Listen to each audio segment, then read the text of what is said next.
Hello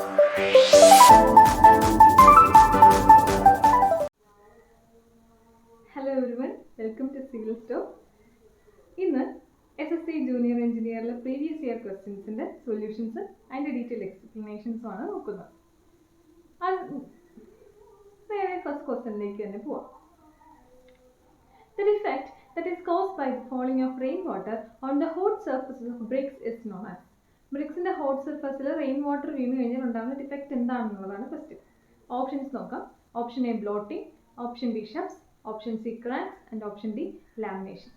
Correct answer option B shafts ആണ്. BRICS manufacture ചെയ്യുമ്പോൾ brick ലൈനെ നമ്മൾ ആദ്യം മോൾഡ് ചെയ്തിട്ട് അതിനെ കിലൻസിൽ വെച്ചാണ് ബേൺ ചെയ്തത്. അപ്പോൾ കിലൻസിൽ നിന്ന് വരുന്ന ബ്രിക്സിന്റെ സർഫസസ് വളരെ ഹോട്ടായിരിക്കും. ഇതിനെ പിന്നെ നമ്മൾ ഷെയ്ഡിലോ മറ്റോ ഡ്രൈ ചെയ്യാൻ വേണ്ടി വെക്കുമ്പോൾ അതിൻ്റെ പുറത്ത്, അതായത് ഹോട്ട് സർഫസിന്റെ പുറത്ത് ഡ്രെയിൻ വാട്ടർ വീഴുമ്പോൾ ഉണ്ടാകുന്ന ഡിഫക്റ്റിന്റെ പേര് ഷഫ്റ്റ്സ് എന്നാണ്. ബാക്കി ഓപ്ഷൻസിന്റെ ഒക്കെ ഡെഫിനേഷൻസ് എന്താണെന്ന് നോക്കാം. ബാക്കി ഓപ്ഷൻസ് എല്ലാം ബ്രിക്സിന്റെ മറ്റ് ഡിഫക്റ്റുകളാണ്. ഒന്നാമത്തെ blotting. Blotting is a spongy swollen mass over the surface of burned bricks. Burn ചെയ്ത ബ്രിക്സിന്റെ സർഫസിൽ സ്പോഞ്ചി swollen mass ഉണ്ടാവുന്നതാണ് ബ്ലോട്ടിംഗ് എന്ന് പറഞ്ഞ ഡിഫക്റ്റ്. ബ്ലോട്ടിംഗ് എന്ന് പറഞ്ഞ ഡിഫക്റ്റ് ഉണ്ടാവാനുള്ള കാരണം, നമ്മൾ ബ്രിക്ക് മാനുഫാക്ചർ ചെയ്യാൻ വേണ്ടി നമ്മൾ പ്രിപ്പയർ ചെയ്യുന്ന ബ്രിക്ക് ലേ, ആ ബ്രിക്ക് ലേയിൽ കാർബണേഷ്യസ് മാറ്ററോ അല്ലെങ്കിൽ സൾഫറോ ഉണ്ടെങ്കിൽ ഈ കാർബണേഷ്യസ് മാറ്ററും സൾഫറും ബേൺ ചെയ്യുമ്പോൾ അത് ബ്രിക്ക് മാസിനെ ഒരു സ്പോഞ്ചി swollen മാസ് ആക്കും. അത് സർഫസിൽ വരുന്ന ആ പർട്ടിക്കുലർ ഡിഫക്റ്റിന് പറയുന്ന പേരാണ് ബ്ലോട്ടിംഗ്. അടുത്ത ഡിഫക്റ്റ് ആണ് ക്രാക്ക്. ക്രാക്ക് ഒന്നുമല്ല, പേരിൽ നിന്ന് തന്നെ മനസ്സിലാവുന്ന പോലെ തന്നെ നമ്മുടെ ബ്രിക്കിന്റെ ലോങ് സർഫസ് ഉണ്ടല്ലോ, ഒരു ലോങ് സർഫസ് ഉണ്ടാവും, ഷോർട്ട് സർഫസും ഉണ്ടാവും ബ്രിക്കിന്. ആ ലോങ് സർഫസിന് പെർപെൻഡിക്കുലർ ആയിട്ട് വരുന്ന ക്രാക്ക്, സ്ട്രെയിറ്റ് ക്രാക്സിനെയാണ് നമ്മൾ ക്രാക്സ് എന്ന ഡിഫക്റ്റ് കൊണ്ട് പറയുന്നത്. അടുത്തത് ലാമിനേഷൻ ആണ്. ലാമിനേഷൻ എന്ന് പറഞ്ഞ ഡിഫക്റ്റ് എന്ന് പറഞ്ഞാൽ this is a thin lamina on the brick faces which with out on exposure. Brick ഫേസസിന്റെ സർഫസിൽ ഒരു തിൻ ലാമിന, ബ്രിക്ക് ലേ തന്നെ ഒരു തിൻ ലാമിന ഫോം ചെയ്യാണ്. അത് പിന്നെ നമ്മൾ കൺസ്ട്രക്ഷൻ കഴിയുമ്പോൾ അറ്റ്മോസ്ഫിയറായിട്ട് എക്സ്പോഷർ വരുമ്പോൾ അത് വിത്ഡ്രോ ചെയ്ത് പോകുന്ന ആ പർട്ടിക്കുലർ ഡിഫക്റ്റിനെ പറയുന്ന പേരാണ് ലാമിനേഷൻ.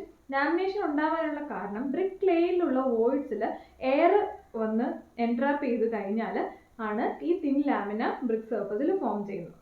അപ്പോൾ ഫസ്റ്റ് ക്വസ്റ്റ്യനിൽ നമ്മൾ 4 ഡിഫക്ട്സ്, ബ്രിക്സിന്റെ 4 ഡിഫക്റ്റ് ആണ് പഠിച്ചത്. Chuffs, bloating, cracks, lamination. Chuffs എന്തായിരുന്നു? Defect caused by rain water falling on hot surfaces of brick ആണ്. രണ്ടാമത്തെ ഡിഫക്റ്റ് പഠിച്ചത് ബ്ലോട്ടിംഗ് ആണ്.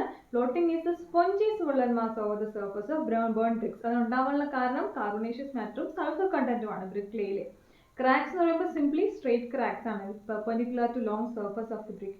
ലാമിനേഷൻ എന്ന് പറയുമ്പോൾ they are the thin lamina on the brick which wither off on exposure to atmosphere.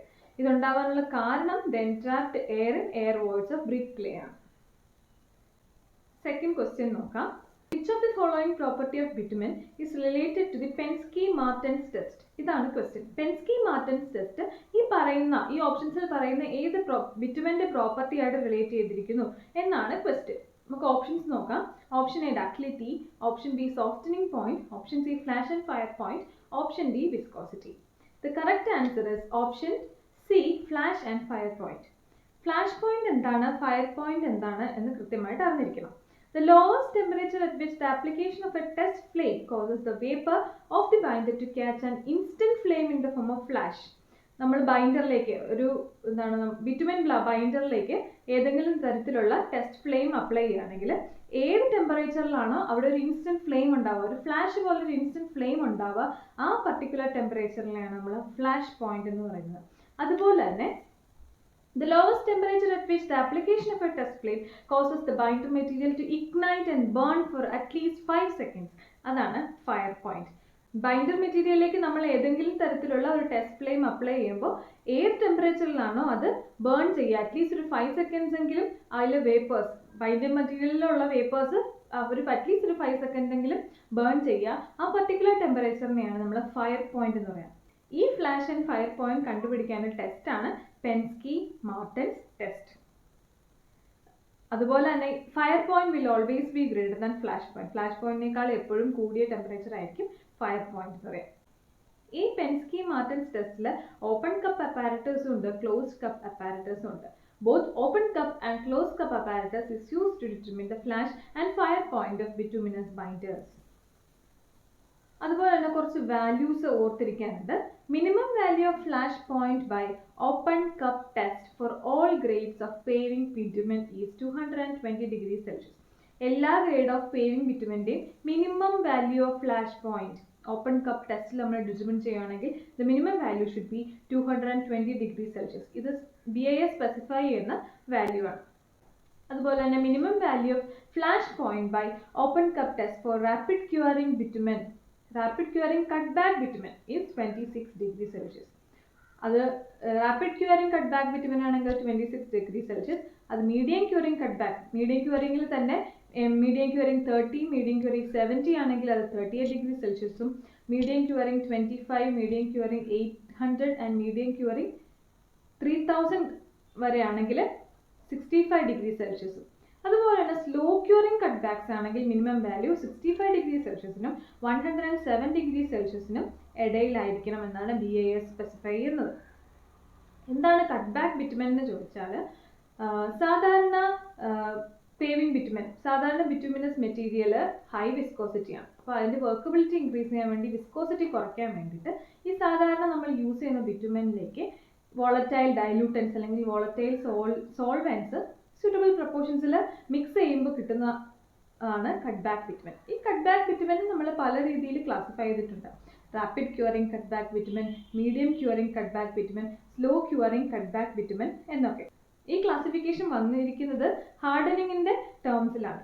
ഏറ്റവും പെട്ടെന്ന് harden ചെയ്യുന്നത് റാപ്പിഡ് ക്യൂറിംഗ് കട്ട്ബാക്ക് ബിറ്റുമെനും, മീഡിയം ഹാർഡനിങ് പ്രോപ്പർട്ടി ഉള്ളത് മീഡിയം ക്യൂറിംഗ് കട്ട്ബാക്ക് ബിറ്റുമെനും, അതുപോലെ തന്നെ വളരെ സ്ലോ ആയിട്ട് ഹാർഡൻ ചെയ്തത് സ്ലോ ക്യൂറിംഗ് കട്ട്ബാക്ക് ബിറ്റുമെനുമാണ്. നമുക്കറിയാം കട്ട്ബാക്ക് ബിറ്റുമെൻസ് നമ്മൾ മാനുഫാക്ചർ ചെയ്യുന്ന ബിറ്റുമെനിലെ വോളറ്റൈൽ സോൾവെൻസോ ഡയലൂട്ടൻസോ ആഡ് ചെയ്തിട്ടാണ്. ഈ വോളറ്റൈൽ സോൾവെൻസോ ഡയലൂട്ടൻസോ ഇവോപ്പറേറ്റ് ചെയ്ത് പോയി കഴിഞ്ഞാൽ, വേപ്പറൈസ് ചെയ്ത് കഴിയുമ്പോഴാണ് ബിറ്റുമെൻ ഹാർഡൻ ചെയ്യുന്നത്. അപ്പോൾ എത്രമാത്രം കണ്ടന്റ് ഓഫ് വോളറ്റൈൽ കോമ്പൗണ്ട്സ് ഉണ്ടോ അത്രമാത്രം ഹാർഡനിങ് പ്രോസസ്സ് ഡിലേ ആവും. അങ്ങനെയാണ് ഹാർഡനിങ്ങും ഈ ക്ലാസിഫിക്കേഷനും തമ്മിൽ റിലേറ്റ് ചെയ്യുന്നത്. അപ്പോൾ Pensky Martens test open cup apparatus ഉണ്ട്, ക്ലോസ് കപ്പ് അപ്പാരറ്റസും ഉണ്ട്. ഈ രണ്ട് അപ്പാരറ്റസ് കൊണ്ട് ടെസ്റ്റ് ചെയ്യുമ്പോഴും നമുക്ക് കിട്ടുന്നത് flash and fire point of bitumen ആണ്. ഈ വാല്യൂസ് കൃത്യമായിട്ട് ഓർത്തിരിക്കണം. Minimum value of flash point by open cup test for rapid curing ആണെങ്കിൽ 26 ഡിഗ്രി സെൽഷ്യസ്, മീഡിയം ക്യൂറിംഗ് ആണെങ്കിൽ 38 ഡിഗ്രി സെൽഷ്യസും ഉണ്ട്. അത് MC30ക്കും MC70ക്കും. 65 ഡിഗ്രി സെൽഷ്യസ് ഏതിനാണ്? MC25, MC800 ആൻഡ് MC3000 അതുപോലെ തന്നെ സ്ലോ ക്യൂറിംഗ് കട്ട്ബാക്സിൽ മിനിമം വാല്യൂ 65 തൊട്ട് 107 ഡിഗ്രി സെൽഷ്യസ് വരെയാണ് വരുന്നത്. അടുത്ത question, the defect in timber that arises due to the swelling caused by the growth of layers of sapwood over the wounds after branch is cut off is called. ഒരു ട്രീന്റെ branch cut ചെയ്ത് കഴിഞ്ഞാൽ ആ വൂണ്ടിന് പുറത്ത് സാപ്വുഡിന്റെ layers ഉണ്ടായിട്ട് ഒരു swelling ഉണ്ടാവും. ആ particular ഡിഫക്റ്റിന്റെ പേരെന്താണ് എന്നാണ് ക്വസ്റ്റ്യൻ. ഓപ്ഷൻസ് എന്താണെന്ന് നോക്കാം. Option A checks, option B notes, option C shakes and option D rind gull. The correct answer is option D rind gull. അപ്പോൾ ഒരു ട്രീയിൽ നിന്ന് ബ്രാഞ്ച് കട്ട് ചെയ്ത് കഴിഞ്ഞാൽ ആ പർട്ടിക്കുലർ പോയിന്റിൽ സാപ്വുഡിന്റെ ലെയേഴ്സ് ഗ്രോ ചെയ്ത് ഒരു സ്വെല്ലിംഗ് ഉണ്ടാവുന്ന ആ പർട്ടിക്കുലർ ഡിഫക്റ്റിന്റെ പേരാണ് റിൻഡ് ഗൾ. അതുപോലെ മറ്റ് ഓപ്ഷൻസിന്റെ ഡെഫിനിഷൻസ് എന്താണെന്ന് നോക്കാം. രണ്ടാമത്തത് knots. They are the bases of branches or lips which are broken or cut off from the tree. ട്രീന്ന് കട്ട് ഓഫ് ചെയ്ത ബ്രാഞ്ചിന്റെയോ ലിമ്പിന്റെയോ ഒക്കെ ബേസസിൽ ഉണ്ടാവുന്ന ആ ഡിഫക്റ്റിനെ പറയുന്ന പേരാണ് നോട്ട്. ഓപ്ഷൻസിലുള്ള റിൻഡ് ഗൾസ്, നോട്ട്സ്, ഷേക്സ് എല്ലാം ഡിഫക്ട് ഡ്യൂ ടു നാച്ചുറൽ ഫോഴ്സസിൽ വരുന്നതാണ്. ടിമ്പറിൽ ഉണ്ടാകുന്ന ഡിഫക്ട്സ് പല കാറ്റഗറിയിൽ ക്ലാസിഫൈ ചെയ്തിട്ടുണ്ട്. Defect due to fungi, defect due to insects, defect due to seasoning, defect due to natural forces, അങ്ങനെ. റിൻഡ് ഗൾസും ഷേക്സും നോട്ട്സും വരുന്നത് ഡിഫക്ട്സ് ഡ്യൂ ടു നാച്ചുറൽ ഫോഴ്സസിലാണ്. ഇനി ഷേക്സ് എന്താണെന്ന് നോക്കാം. The cracks which separates the fibers of wood. ഒരു വുഡിന്റെ ഫൈബേഴ്സിനെ സെപ്പറേറ്റ് ചെയ്യുന്ന ക്രാക്സിനെയാണ് ഷേക്ക് എന്ന കാറ്റഗറിയിൽ പറയുന്നത്. ഷേക്സ് തന്നെ പല തരത്തിലുണ്ട്. Cup shake, heart shake, ring shake, star shake, radial shake. Cup shake, heart shake, ring shake, star shake and radial shake. Cup shakes annular ലിങ്ക്സിന് along ആയിട്ട് ഉണ്ടാവുന്ന ക്രാക്കിനെയാണ് കപ്പ് ഷേക്ക് എന്ന് പറയാം. അതാണ് ഫസ്റ്റ് ഇമേജ്. രണ്ടാമത്തെ ഇമേജ് ഹാർട്ട് ഷേക്ക് ആണ്. Medullary റേസിന് അലോങ് ആയിട്ട് ഉണ്ടാവുന്ന ക്രാക്കിനെയാണ് നമ്മൾ ഹാർട്ട് ഷേക്ക് എന്ന കാറ്റഗറിയിൽ പെടുത്തുക. മൂന്നാമത്തെ റിംഗ് ഷേക്ക്. റിംഗ് ഷേക്ക് ഉണ്ടാകുന്നത് ഒരു പർട്ടിക്കുലർ ആനുലർ റിംഗ് കണ്ടിന്യൂസ് ആയിട്ട് അല്ലെങ്കിൽ കംപ്ലീറ്റ് ആയിട്ട് അവിടെ ക്രാക്ക് ഉണ്ടാകുന്നതിനാണ് റിംഗ് ഷേക്ക് എന്ന് പറയാം. നമ്മൾ കണ്ടു കപ്പ് ഷേക്കും ആനുലാർ റിംഗിൽ വരുന്ന ക്രാക്കാണ്. പക്ഷെ കപ്പ് ഷേക്കിൽ കണ്ടിന്യൂസ് ക്രാക്സ് അല്ല. ഒരു ആനുലാർ റിംഗ് കണ്ടിന്യൂസ് ആയിട്ട് മൊത്തത്തിൽ ക്രാക്ക് ആവുമല്ല, ഒരു ആനുലാർ റിംഗിൽ ഡിസ്കണ്ടിന്യൂസ് ആയിട്ട് പല സ്ഥലത്ത് ക്രാക്സ് ഉണ്ടാവുന്നതാണ് കപ്പ് ഷേക്ക്. കണ്ടിന്യൂസ് ക്രാക്കാണ് റിംഗ് ഷേക്ക്. പിന്നെ സ്റ്റാർ ഷേക്ക്. സ്റ്റാർ ഷേക്ക് ഉണ്ടാവുന്നത് ഔട്ടർ ബാർക്കിൽ നിന്ന് ഉള്ളിലേക്കാണ്. ഒരു ട്രീയുടെ ഔട്ടർ ബാർക്കിൽ നിന്ന് ഉള്ളിലേക്ക് ക്രാക്ക് തുടങ്ങുന്നതിനെ സ്റ്റാർ ഷേക്ക് എന്ന കാറ്റഗറിയിലാണ് പറയുക. അവസാനത്തെ റേഡിയൽ ഷേക്ക്. റേഡിയൽ ഷേക്ക് എന്താണ്? The crack from back to centre then follow the direction of annular ring and ultimately to pith. ബാക്കിൽ നിന്ന് ഫ്രണ്ടിലേക്കാണ് ക്രാക്ക് വരിക, ആനുലാർ റിംഗിന്റെ ഡയറക്ഷനിലാണ് ക്രാക്ക് വരിക, പിത്ത് വരെ എത്തുന്ന ആ ക്രാക്കിന്റെ പേരാണ് റേഡിയൽ ഷേക്ക്. അപ്പൊ ഇതുവരെ നമ്മൾ പറഞ്ഞ ഷേക്ക്, നോട്ട്സ്, റിംഗ് ഗാൾസ് എല്ലാം defects due to natural forces ആണ്. ഇനി ഓപ്ഷനിലുള്ള മറ്റൊരു ടേം ആയിരുന്നു ചെക്സ്. ഡിഫക്ട്സ് ഡ്യൂ ടു സീസണിങ്ങിൽ വരുന്നതാണ് ചെക്സ് എന്ന് പറയുന്ന defect. The crack which separates the fibres of wood. വുഡിന്റെ ഫൈബേഴ്സ് സീസണിങ് കാരണം ക്രാക്കായി പോവാം, അതിനെ ചെക്സ് എന്നാണ് പറയുക. Next question. The gel space ratio of a concrete sample is given as 0.589. What is the theoretical strength in Newton per mm square of that particular concrete sample? അപ്പോൾ ഒരു concrete സാമ്പിളിന്റെ gel space ratio തന്നിട്ടുണ്ട്, അത് 0.589 ആണ്. നമുക്ക് കണ്ടുപിടിക്കേണ്ടത് theoretical strength ആണ്. Newton per mm സ്ക്വയറിലുള്ള തിയററ്റിക്കൽ സ്ട്രെങ്ത് ആണ്. Options option A 49.04, option B 65.71, option C 104.03 and option D 116.8 ആണ്.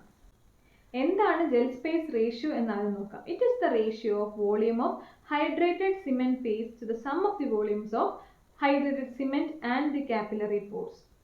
സിമെന്റ് പേസ്റ്റിന്റെ വോളിയവും അതുപോലെ തന്നെ സിമെന്റ് പേസ്റ്റിന്റെ വോളിയം പ്ലസ് കാപ്പിലറി പോർസിന്റെ വോളിയം, അത് തമ്മിലുള്ള റേഷ്യോ ആണ് gel space ratio. It is the ratio of volume of hydrated cement paste to the sum of volumes of hydrated cement and the capillary pores.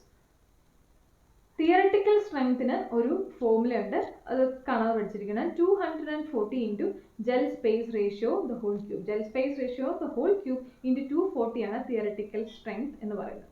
ഇതിൽ 240 എന്ന് പറയുന്നത് ആ particular cement പേസ്റ്റിന്റെ strength ആണ് ഇൻ മെഗാ പാസ്കൽ. ഈ value, ഈ intrinsic സ്ട്രെങ്ത്തിന്റെ value type of cement അനുസരിച്ചും ഗ്രേഡ് അനുസരിച്ചും ഒക്കെ മാറും. അപ്പോൾ theoretical strength is equal to 240 into gel space ratio the whole cube. ഇവിടെ തന്നിരിക്കുന്ന ജെൽ സ്പേസ് റേഷ്യോ 0.589 ആയിരുന്നു. അപ്പോൾ 240 ഇൻറ്റു 0.589 ദ ഹോൾ ക്യൂബ് ആണ് 49.04 ന്യൂട്ടൺ പെർ mm സ്ക്വയർ. അപ്പോൾ കറക്റ്റ് ആൻസർ 49.04 ആണ്. ഇന്ന് ഈ 5 ക്വസ്റ്റ്യൻ ഡിസ്കസ് ചെയ്തതിൽ നിന്ന് നമ്മൾ ടിമ്പറിന്റെ ഡിഫക്ട്സ് ആൻഡ് ടിമ്പർ പഠിച്ചു. Defects and timber due to seasoning, defects and timber due to natural forces പഠിച്ചു. അതുപോലെ തന്നെ ഡിഫക്ട്സ് ഇൻ ബ്രിക്സ് പഠിച്ചു. പെൻസ്കി മാർട്ടൻസ് ടെസ്റ്റ് പഠിച്ചു. ഫ്ലാഷ് ആൻഡ് ഫയർ പോയിന്റ് പഠിച്ചു. അതുപോലെ ഒരു പ്രോബ്ലം ചെയ്തു. അൾട്ടിമേറ്റ് തിയററ്റിക്കൽ സ്ട്രെങ്ത് കണ്ടുപിടിക്കാനുള്ള പ്രോബ്ലം ചെയ്തു. ജെൽ സ്പേസ് റേഷ്യോ തന്നിട്ടുണ്ടെങ്കിൽ തിയററ്റിക്കൽ സ്ട്രെങ്ത് കണ്ടുപിടിക്കാനുള്ള formula theoretical strength is equal to 240 into gel space ratio the whole cube. Thank you.